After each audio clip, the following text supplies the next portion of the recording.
Your Excellency, the Vice President of the Republic of Ghana, Professor Jane Nana Opoku-Agyeman, the representative of the Chair of the African Union Advisory Board Against Corruption, and the board members, the Deputy Attorney General, Dr. Justice Remsai, my former student in whom I'm well pleased.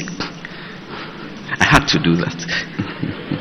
Other honorable ministers present, the Presidential Advisor on Anti-Corruption, Professor Dodu, development partners, heads of institutions, civil society actors, pressmen and women, ladies and gentlemen. We are united by a shared resolve to build accountable, just, and corruption-resilient societies across our continent. The theme, Revitalizing the Anti-Corruption Architecture in Africa, Ghana's Accountability Journey, reminds me of the troubling refrains I hear echoing across boardrooms, markets, classrooms, and social media alike. The more laws we pass, the more people steal, and nothing happens. It is not uncommon to hear citizens ask, why can't I also make money illegally? After all, what will happen? On the streets, the sentiment is sharper. The law only catches the small fishes. The big men always walk free. Your Excellency, this is not cynicism. It is our reality that many have come to accept. If you glance through Ghana's political and legal history, you will know that this is not a new phenomenon. It is a cycle repeating itself with disappointing consistency. That is the imperfect architecture we are here gathered to confront and to rebuild with better clarity, integrity by design, and renewed political courage. There is an old Negro spiritual which probably captures the vicissitudes of the fight against corruption in our accountability journey. It goes like this. Sometimes it's up, sometimes it's down, sometimes it's down to the ground. Our anti-corruption drive has been pockmarked by ups, downs, and sometimes downright downs. We begin by collectively acknowledging that we must fight corruption.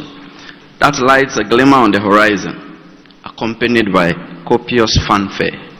On that ground, we commence the exercise of demanding and assuring accountability with righteous excitement and sometimes indignation.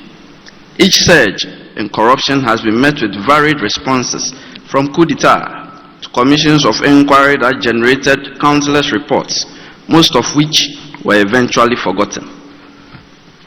Even during our 4 republics, under what is termed the rule of law, the relentless cycle was and is ever present. History repeats itself. Our positions on corruption perception indices remain firm within the average region. Then the reality of the enormity of the grimness of the human condition of repelling accountability sets in. That is, no one cheerfully welcomes scrutiny. Each of us privately hopes he or she will not be accountable for their actions. On that account, and as the pushback against accountability swells, we, somewhat overwhelmed, approach the enterprise of the fight against corruption half-heartedly. Then, by way of aggression, greed and individual interest starts eroding our efforts as rules are set aside and corruption permeates through. The glimmer on the horizon dims. Then we commence the process all over again. My recall of this reflection is not in the least intended to sound despair. It is aimed at awakening in us a renewed purpose to revitalize the anti-corruption architecture. For it is to our collective credit that when, by our own actions, the glimmer on the horizon dims, we have sought to rekindle it to a glow, even if dull, by not folding up, by not rolling over. Our restorative actions tell in us that deep down we abhor corruption, even when we paradoxically resign ourselves to some forms of corruption. And though our systems of fighting corruption may not be perfect, Yet, we keep retooling and reshaping them in the hope of fitting them to suit our purposes. It is as if we keep harming in our spirits a more melodious and less lamentatious version of that old Negro spiritual I alluded to signify hopefulness. Thus, we have embarked on our accountability journey throughout our quest of forging decent existence for ourselves. In our traditional setup, we hold high the principles of accountable stewardship. They are written all over our chieftaincy institutions and extended family systems. In statehood, they abound. And whenever we have reckoned that governance, in whichever form, did not reflect our ideals and aspirations and did not represent us, we have repudiated it firmly.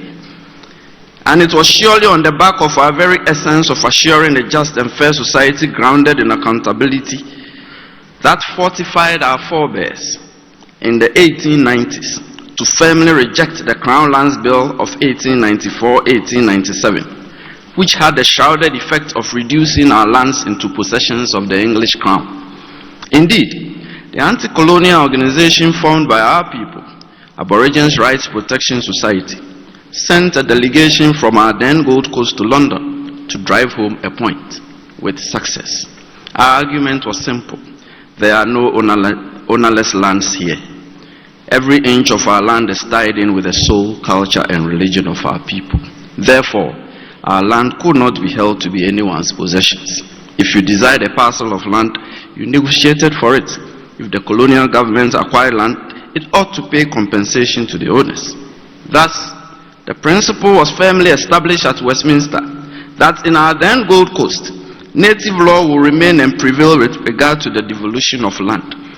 Upon this fight and push, we saved ourselves the calamity that befell some of our African brethren, whereby the ancestral and heritage lands were ceded off to colonialists and foreigners.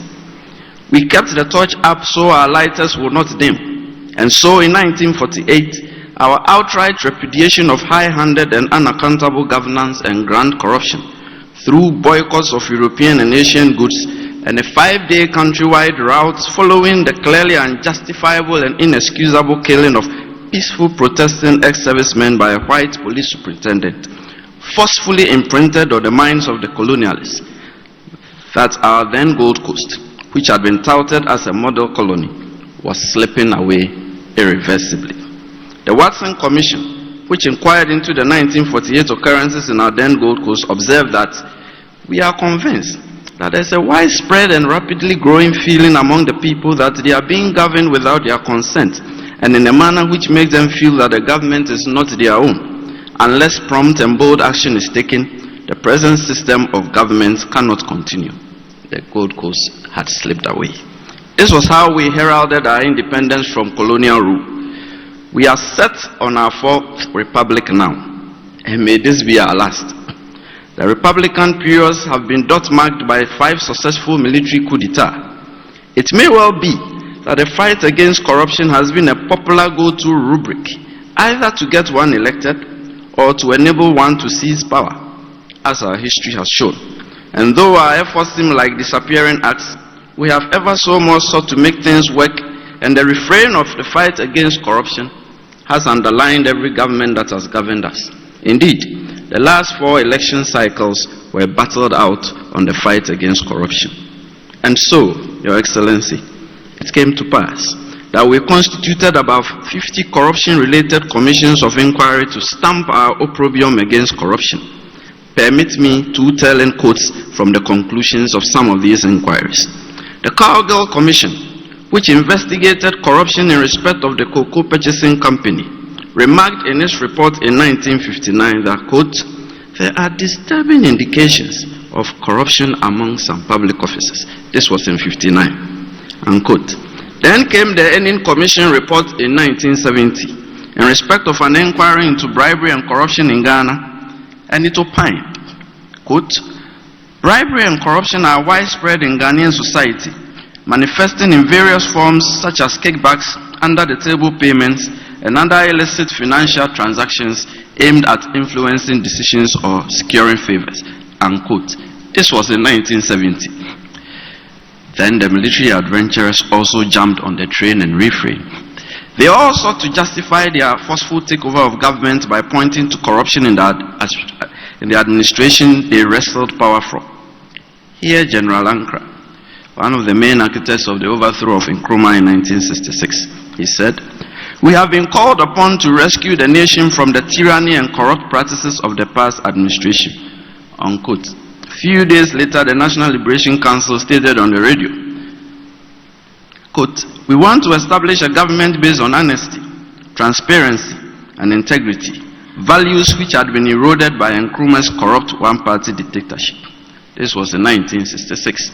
Then on 13 January 1972, when the champion overthrew the Buzia regime, he addressed us that, quote, "There is a growing gap between the rulers and the ruled, fueled by greed, favoritism, and corruption." This was 72. Then General Ekufu, who staged the palace coup a few weeks after I was born, in 1978, by sacking a champion, declared that, quote, "There is a deliberate and cynical disregard for accountability in the use of public resources by some officials," unquote.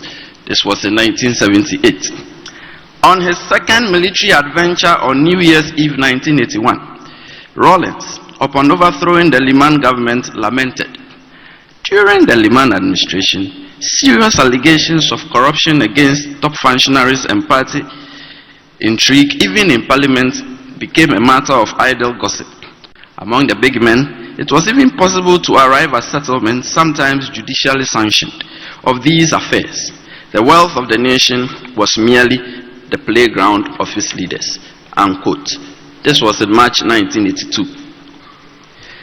Then we adopted our present constitution into force in 1993, in which we proudly declared the principle of probity and accountability built on a complex system of checks and balances.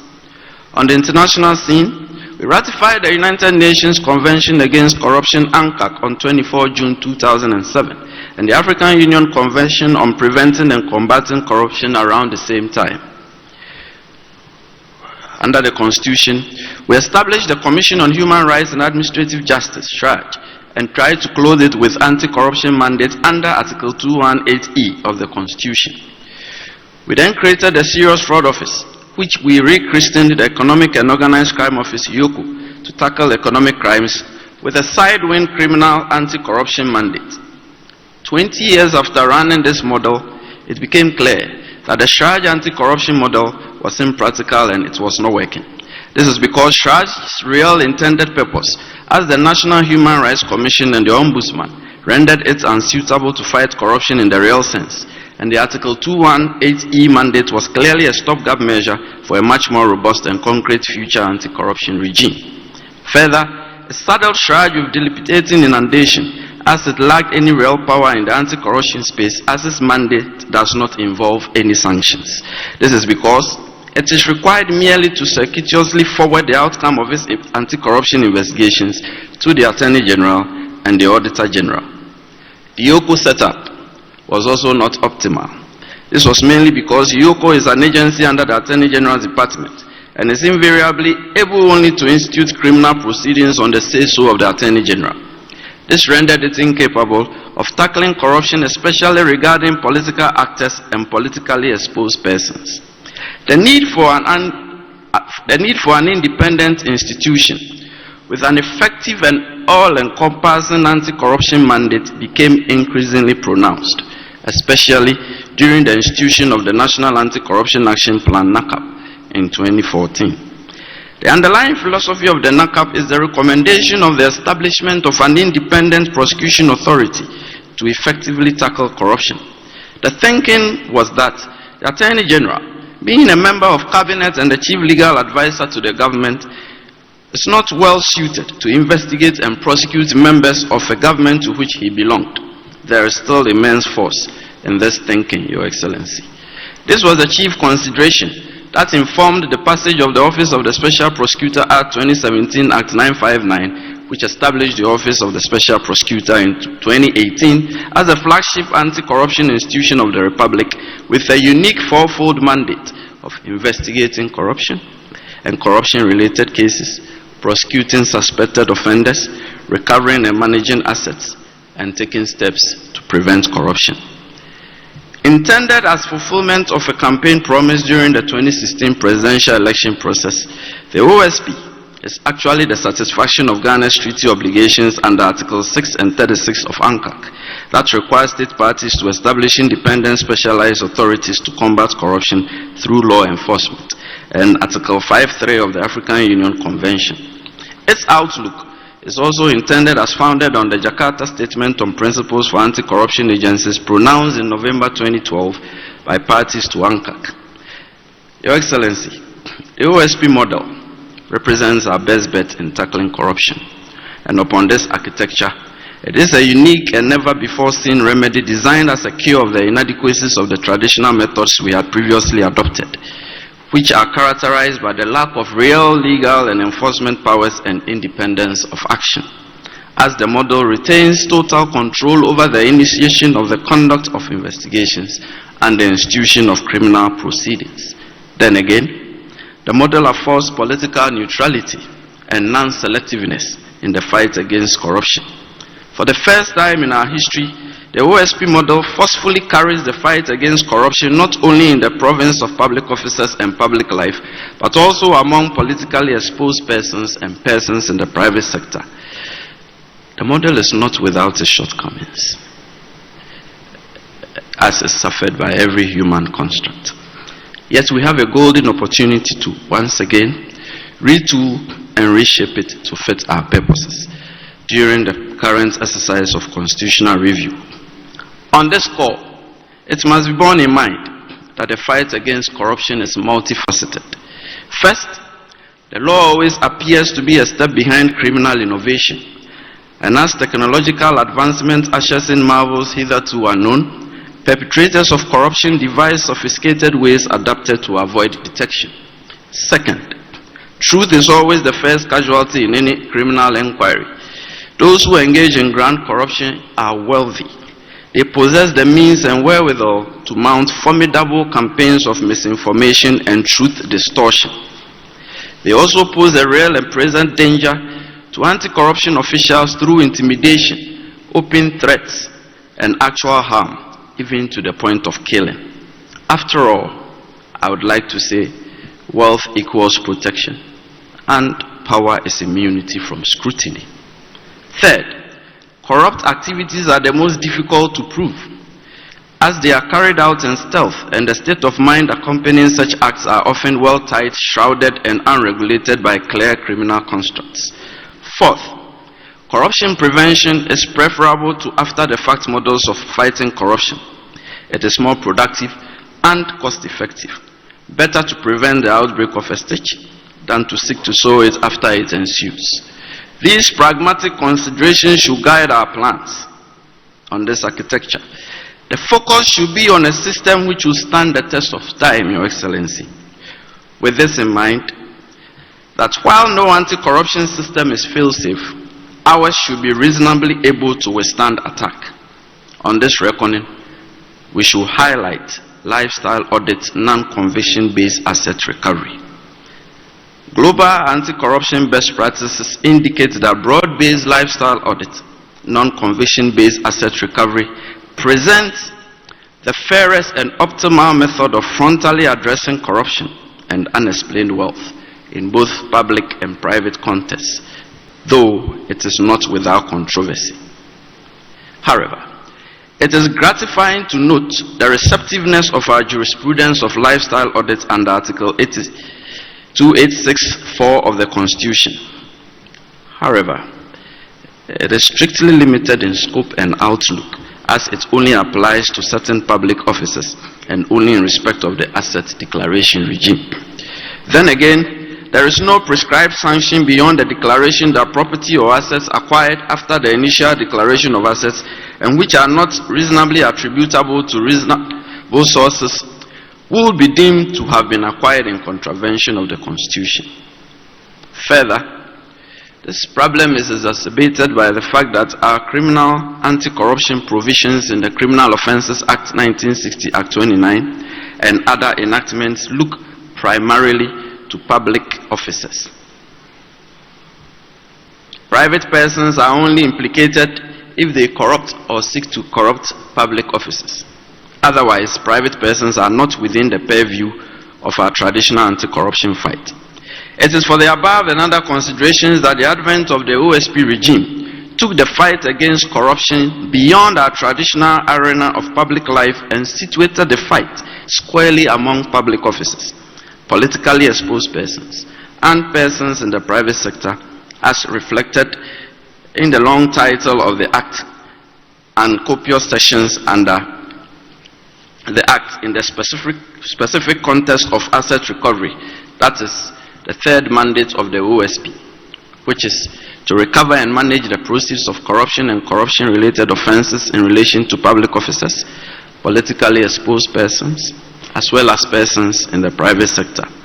However, this mandate is largely in the context of conviction-based proceedings, though the OSP is mandated to exercise limited aspects of civil asset recovery under its declaration of property and income regime. Therefore, Your Excellency, the principle of lifestyle audit non-conviction-based asset recovery should be stamped in the Constitution to encompass public officers, politically exposed persons, and persons in the private sector suspected of having engaged or engaging in corruption and corruption-related activities, on the reckoning that the person must have legitimate sources of income sufficient to justify the interest in any property that that person holds. Therefore, where a person's resources far outstrip his legitimate income, the unexplained portion should be liable to confiscation. This will be a critical tool also to detect fraud and undeclared income for tax purposes. Thus, conviction after criminal proceedings should not be a condition precedent for asset recovery purposes. That is, proceedings on an application for a confiscation order or a restraint order should be civil and not criminal. Then again, the rules of evidence applicable to civil proceedings should apply to confiscation and restraint proceedings, and confiscation orders should have the effect of a judgment of the High Court appealable to the Court of Appeal. In relation to this, there should also be a reverse onus clause of a presumption of corruption tied to lifestyle audit. That is to say, in all proceedings, civil and criminal, there should be a presumption of corruption. One, where a person, whether in public or private life, is in possession of property or resources for which he cannot satisfactorily account for, or pecuniary resources and property disproportionate to his known legitimate sources of income, should be deemed to have been obtained or received through corrupt means. And two, a gift to a public officer by a person who has or seeks to have any dealings with a government or public agency should be deemed to have been given and received corruptly as an inducement or reward.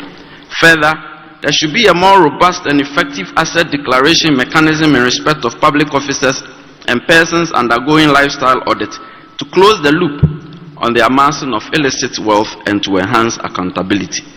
We should move beyond mere repositories to a system of verification and tracing undeclared assets. However, and I'm coming to disappoint some of you, I do not, and I will not add my voice to calls for the publication of assets for public scrutiny.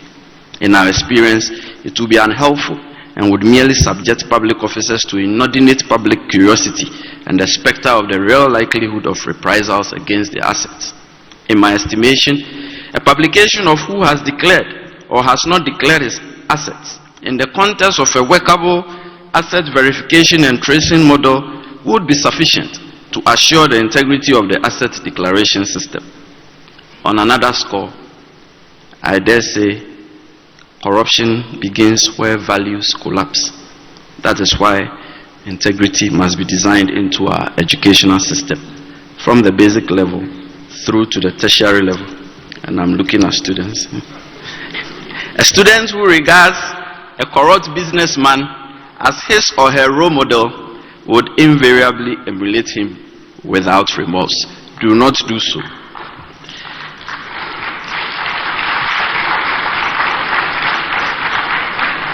Thank you. A society in which the youth adore and celebrate ill wealth would only reap get-rich, corrupt, and fraudulent practices. I cannot state all that is on my mind on our accountability journey at this stage, Your Excellency, except to say that we must strive to change the narrative and fashion our own course and course by keeping the glimmer on the horizon glowing until the light beckons closer and shines overhead in a just and prosperous trajectory.